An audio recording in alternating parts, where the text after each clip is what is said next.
пронесем через года. Мы пронесем через года. Меня зовут Сесилия Ситембиле Зелондика, но все мои друзья меня называют Темби. Я родилась в Зимбабве, в маленький город Булавайо. Республика Зимбабве – государство в южной части Африки, родина рек Замбези, Лимпопо и водопада Виктория. Зимбабве не лишена характерного для Африки контраста, когда величие дикой природы, красота и многообразие животного мира соседствуют с, увы, тяжелой жизнью местного населения. Но граждане при этом остаются истинными африканцами, они энергичны и всегда улыбаются, а уровень образованности населения в Зимбабве один из самых высоких на африканском континенте. И в этом есть заслуга России. Дипломатические отношения между Зимбабве и СССР были установлены в 80-х, когда республика получила независимость, и сотрудничество в области подготовки профессиональных кадров нашей страной для Зимбабве стало одной из основных договоренностей. Героиня этого интервью, Сесилия Ситембеле Селундика, одна из первых студенток, приехавших из Зимбабве за высшим образованием в Москву. Окончив наш университет дружбы народов, Сесилия вернулась на родину с большим желанием использовать опыт и знания, полученные в России. Сесилия работала на госслужбе, реализовала много проектов научной, культурной, общественно-образовательных сфер и как специалист пригодилась в Зимбабве, затем в Канаде, Франции и, конечно, в России. Я с мамой и трое моих братья и сестра. Мы жили в очень маленькой, как деревне вообще. И я была в школе, там, где дети там могут жить. Я не знаю, интернат, наверное, по-русски называется. Мы давно уже знакомы, и надеюсь, что, как хорошие верные друзья, можем перейти на «ты». Давай ты, пожалуйста. Давай просто вспомним. 78-й год. Сесилия поступает в университет дружбы народов имени Патриса Лумумбы. Да. Как раз в 708 год я уже закончила подготовительный факультет. Это тогда, когда я поступила уже в университет. На физмат я училась химию. Что из того, что ты изучала в твоем предмете, понадобилось тебе в жизни? Я понимаю, что каждая реакция, каждая акция есть реакция. И то, что мы делаем, всегда есть результат какой-нибудь. И жаль, что я никогда не работала как химик. И я взяла еще другое направление по международным отношениям, магистр. И это тоже мне помогло в работе в государстве. Хотя я не использовала химию. Он мне открыл глаза, чтобы я поняла явления в экологии, в жизни и так далее. Кого из первых преподавателей вы помните? Павлюченко. Да, он математик был. Он очень-очень хорошо понял его. Мы очень хорошо. Он сделал того, чтобы то, что он нас учил, очень сложная интеграция и так далее, но как он объяснил, было очень интересно, и мы любили его предмет. Строгий был? Нет, он не строгий. Простаков, он наш декан, очень хороший. Тоже он помогал нас очень много. Очень теплая преподавательница русского языка. Она меня принимала как дочка. Помнишь, как ее зовут? Я Валерия Владимировна. Конечно, больно, что я не помню, так столько лет уже назад. Но это очень важно. Того, что имя человека вы не можете помнить. Но как ты чувствовала с ними, это никогда не проходит. Так что для меня это более важно. В университете, конечно же, была и химия, и физика, и математика, но я знаю, вы очень много занимались общественной работой. Это был и женский комитет, это был и ансамбль «Ритмы дружбы», в котором вы танцевали. Расскажите нам об этом. А про танцы я до сих пор танцую, да. И все это началось в университете дружбы народов. Валентина нас учил, и я выступала в Кремле когда-нибудь. Да, в концерт у нас были там русский танец, и украинский тоже. Это было 25 Кремлевский лет? дворце. 25 лет университету было. Я думаю, не помню точно. Но это очень-очень интересно. А потом еще, что я сделала по женским вопросам. У нас были там Зоя Владимировна, и она всегда она собирала нас, и у нас всегда чай с ней, шоколад, и мы просто так разговаривали и узнали политическое положение и ситуацию в разных странах.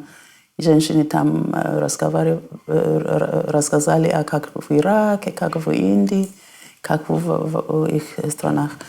Это было очень интересно. Открыли мои глаза, чтобы понять, что разные страны есть, разные политики по женщинам. Но женский комитет так глубоко в твоей жизни, что ты продолжаешь заниматься. Я и у продолжаю. тебя есть целая организация, которая занимается женщинами, причем на мировом уровне. Да, точно. Я продолжала. И самая интересная конференция, в которой я участвовала, это в Бейжинге в 1995 году. Это первая женская конференция, которую ООН организовал. Я там была потому что я сделала исследовательскую работу для организации, и они нас пригласили туда. И для меня это очень важно было. После этого я продолжаю просто помогать маленькие женские организации там в Канаде. Может быть, даже собирать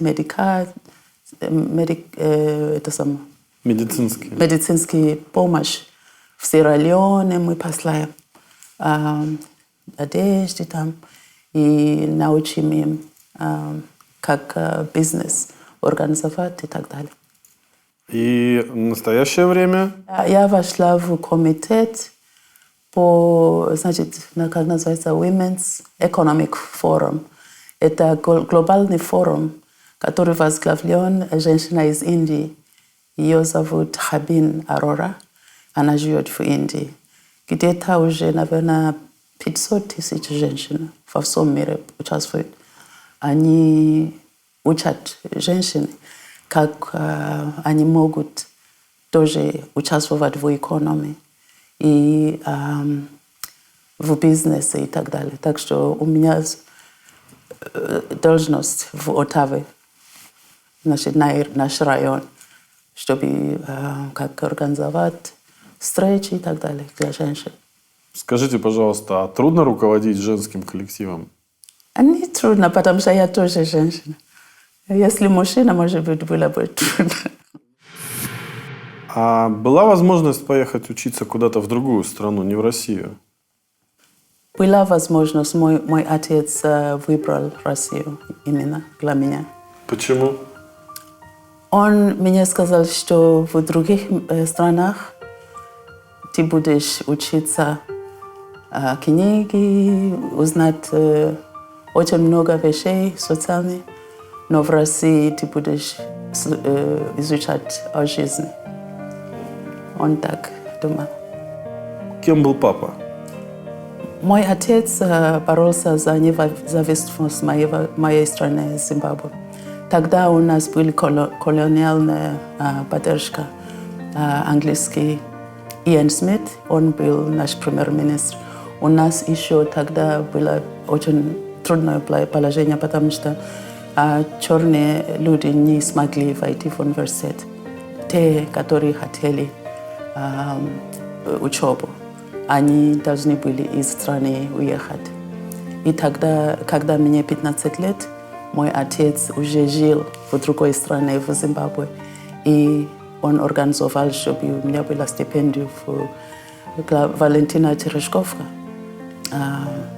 Я фонд, да. И я сумела в Россию.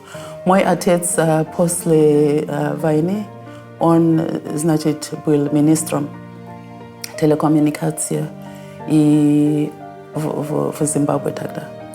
И он очень известен в России, потому что он был первым человеком из моей страны посетить Россию в 601 году. Который именно он начинал устанавливать отношения независимого государства и Советского Союза. Точно, да. Когда я была студенткой в Москве, он часто приезжал. И я очень рада, потому что тогда, когда мой отец был в Москве, я могла в гостинице из общежития там жить в хорошем месте, хорошую пищу и так далее. И потому что ему очень хорошо уважали люди там в России. И часто он, может быть, через 3 месяца он всегда приезжал в Москву. Ты сказала, что отбирали студентов на учебу, и фонд Валентины Терешковой давал стипендию. Да. А кто этот человек для тебя? Что этот человек значит в твоей жизни? Во-первых, все наши девушки, которые получили стипендию от имени Валентины Терешковой, однажды нас пригласили там у нее в офис. Нам подарили, давали подарки, очень-очень хорошие подарки, часы там. И у нас были возможность с ней поговорить. И я из этого времени, я очень-очень была благодарна ее. И я смотрела, что женщина, которая тоже страдала, наверное, когда она молодая была, уже достигла такой уровень. И это ставило как бар на английском языке очень высоко. И я из этого времени думала, что в жизни все можно достичь, если человек серьезно работает. А тогда ты думала, что ты тоже достигнешь таких вот больших высот? Нет, совсем. Я не думала. Девушка из Зимбабве закончила учебу в России, переехала жить и продолжала учебу в Канаде, потом стала почти министром. Это очень большая высота. Я знаю, я не знаю, жизнь, судьба, ты не знаешь, что завтра будет. Но если у тебя цель в сердце, которую ты хочешь достичь, мне кажется, что ты будешь всегда смотреть за те явления, которые совпадают с своим целью. И ты будешь всегда стремиться к таким направлениям. И я, конечно, не была министром, но я очень рада, что я возглавляла сотрудничество и много проектов между Канадой и Россией. И за 14 лет я работала в федеральном уровне в канадское государство. И ездила много раз в Россию. И у меня очень много друзей в разных республиках страны. И для меня это очень-очень важно. Контакт между людьми. Значит, дружба народов. Тогда я не поняла, что он мне дал как университет.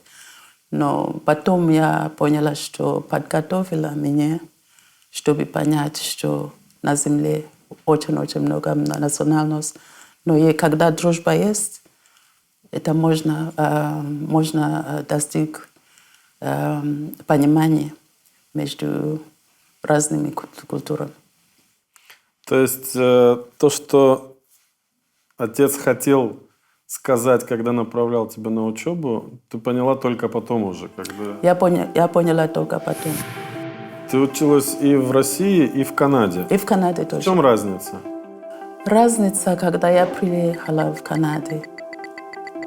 Во-первых, то, что было одно и то же, это погода. И снег было, а я в общежитии жила. Но я очень-очень одиноко там чувствовала.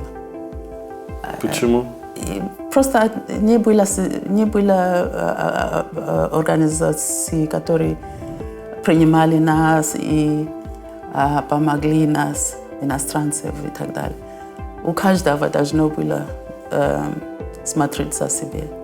И я чувствовала, когда я смотрю через окно, вроде бы я в Москве, но люди совсем другие, очень холодные. И они с тобой, конечно, разговаривают, но все на поверхность.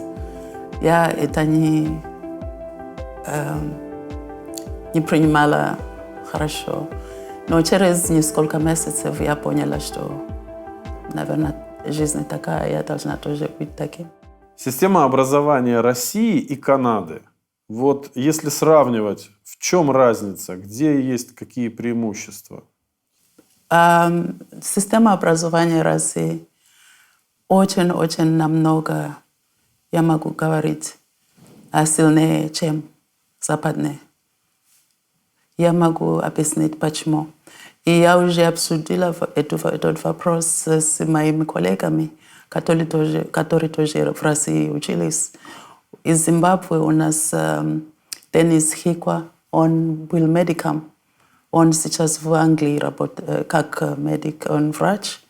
И у него свой клиник в Зимбабве и в Англии. У нас тоже Николас Нубе, до сих пор он мой сосед в Булуэо. И он возглавлял банк по трейд, торговле между Зимбабве и всем миром. Он был главным он еще до сих пор главным советник по этим вопросам. И несмотря на какое государство было, его ищут, чтобы помочь. Так что все те из Зимбабве, которые учились в России, до сих пор я не знаю ни одного, который не имеет главной должности. Раньше, после изменения государственного положения всемирного, которое мы знаем, значит, то произошло, это пропаганда, значит, западная пропаганда была очень-очень сильна. И сделали какой вид, что наше образование ниже, да. И мы тоже, значит, тогда чувствовали себе, как будто мы не получили хорошее образование. Но как только мы начали учиться на Западе и закончили какие-то, мы сами смогли узнать, что это не было правда. Дело в том, что в России, может быть, конечно, технология тогда была разная и так далее по другим предметам. Но мне кажется, что нас учили не только химию, не только физику и так далее. Ты была таким человеком, что ты знал твой предмет, но ты тоже знал, как мир образован, как люди в Конго страдают, как люди в Чили, на Кубе и так далее. Так что ты понял совокупность явления в мире, не только тонкий твой предмет. Это было очень-очень полезно. То, что мне помог, это быть аналитиком. Я смотрю на явления, я могу самостоятельно думать, что это правда или неправда. А другие, у них нет такой возможности, потому что они только одну сторону знают. И так что для меня я чувствую, что у меня есть возможность выбрать инструмент, который мне нужно, чтобы анализировать какой-то политический или социальной ситуации. И всегда это мне помогает. Вы долгое время руководили департаментом при Министерстве иностранных дел Канады по делам малочисленных народов Севера и арктическим вопросам. Проект, который я возглавляла, они очень сделали импакт в России. И у нас очень хорошая работа сделала с Новосибирском, с Сибирским федеральным округом. Тоже с территорией там у вас Тюмень и Ханты-Мансийск и Ямал-Ненецк автономного округа, Красноярский край и так далее. Так получилось, что в Министерстве по делам индейцев и северного развития была такая миссия, чтобы как можно ближе установить сотрудничество между северным народом, канадский и российский. И мы начали с самого начала. И у нас тоже делегации из нашей малочисленный народ приезжали в Россию, чтобы учиться, как там они олени проводят и как они разные изделки там ручной сделают. Это вообще очень-очень полезная работа. До сих пор люди спрашивают, и они думают, что это было полезно для них. А можно сказать, что у тебя есть частичка русского человека? Вот говорят, частичка русской души. И что ты вкладываешь в это понятие?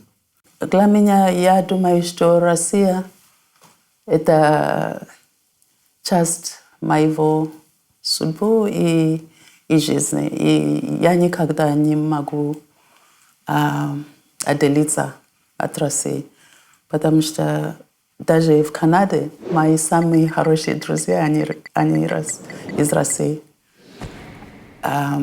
Мне кажется, что когда я в среде российских людей, я чувствую себя как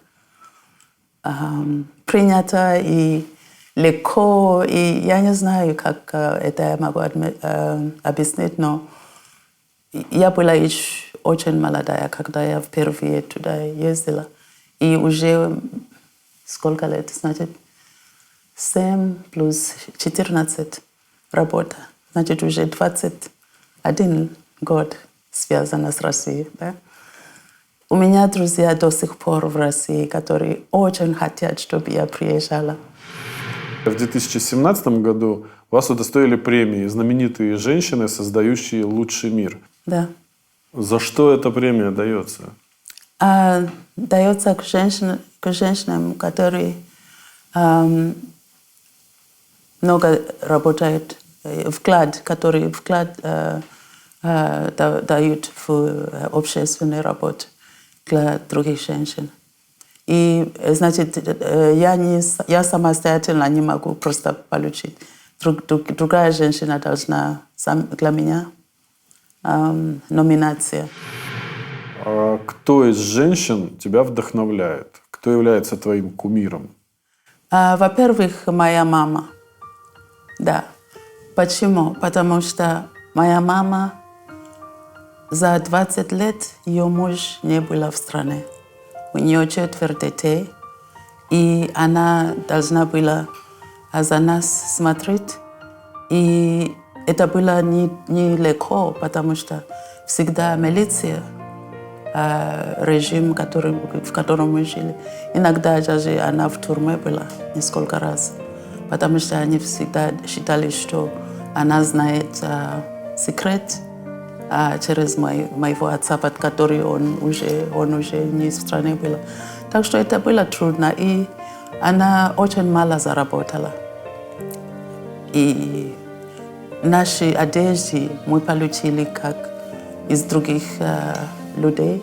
Они нам давали одежды и так далее. У нее мало было, но всегда она себя уважала, она знала, почему ситуация такая, и никогда не выдалась.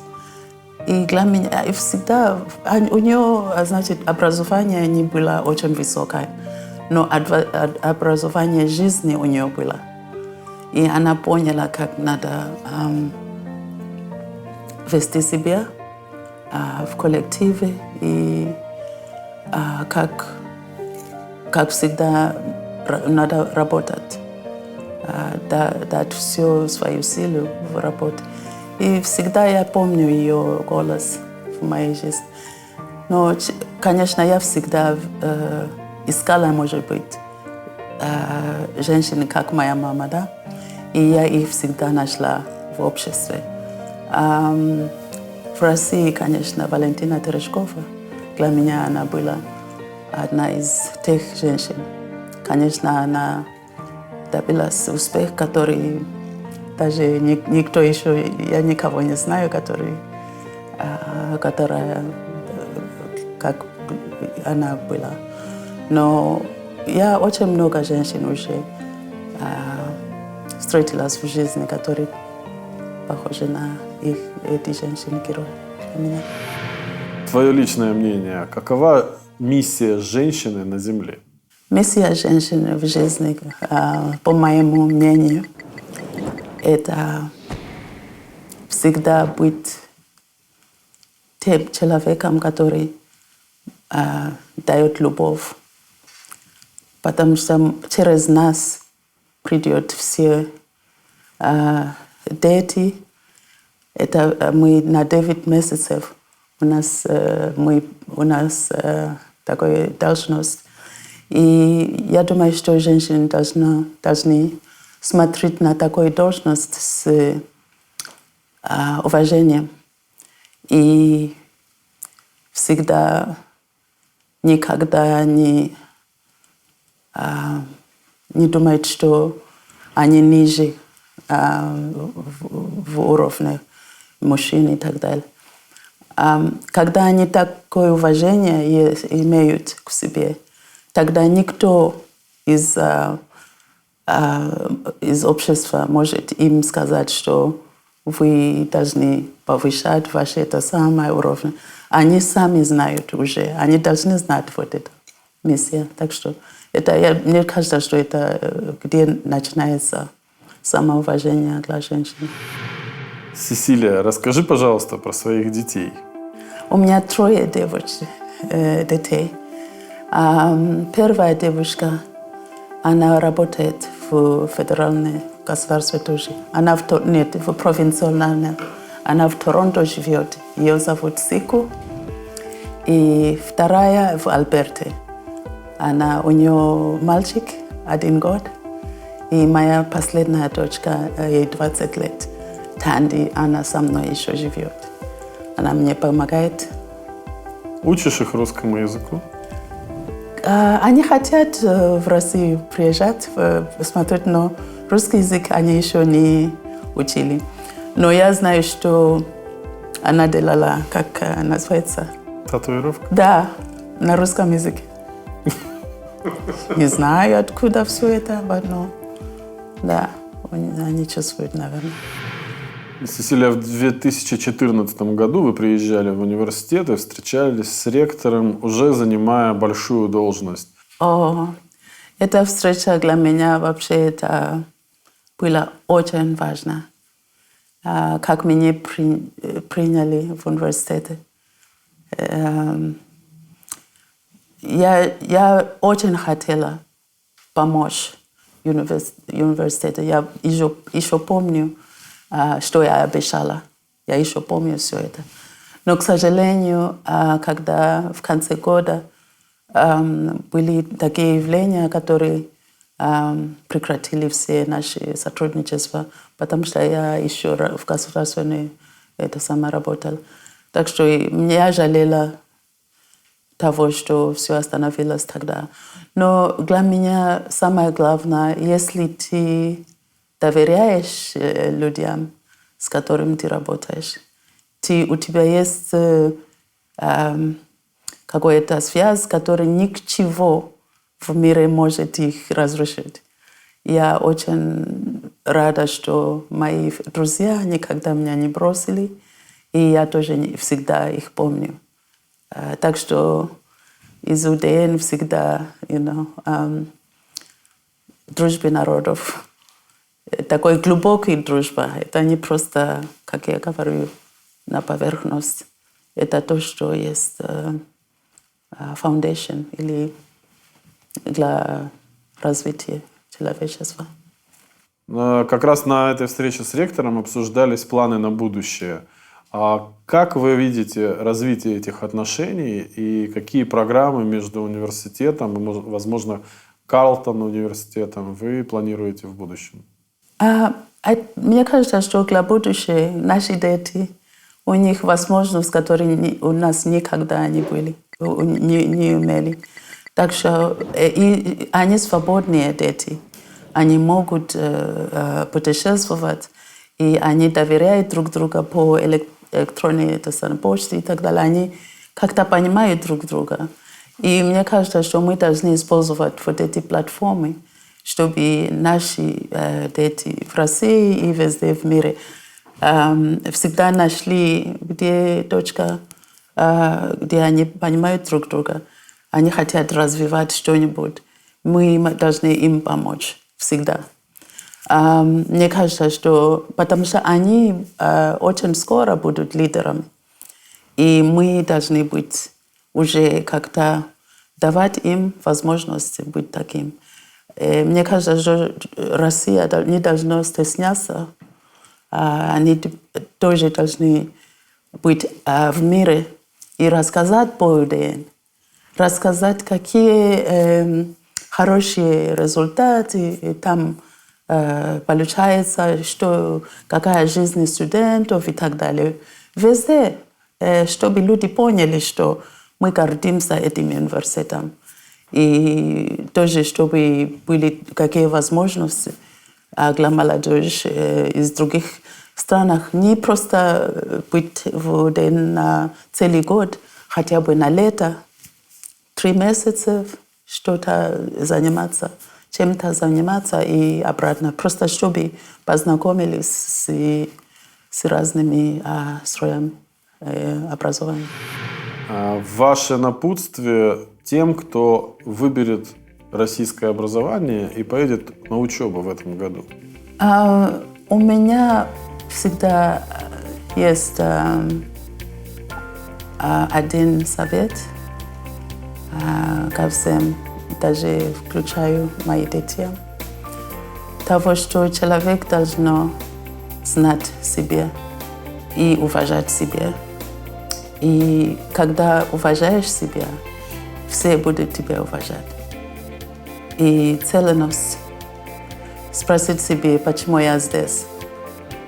И если ты можешь отвечать, смотреть на зеркало и сказать, что да, я здесь, потому что. Да, если ты так сделаешь, то, что ты скажешь зеркалу каждый день, значит, ты в прямой пути.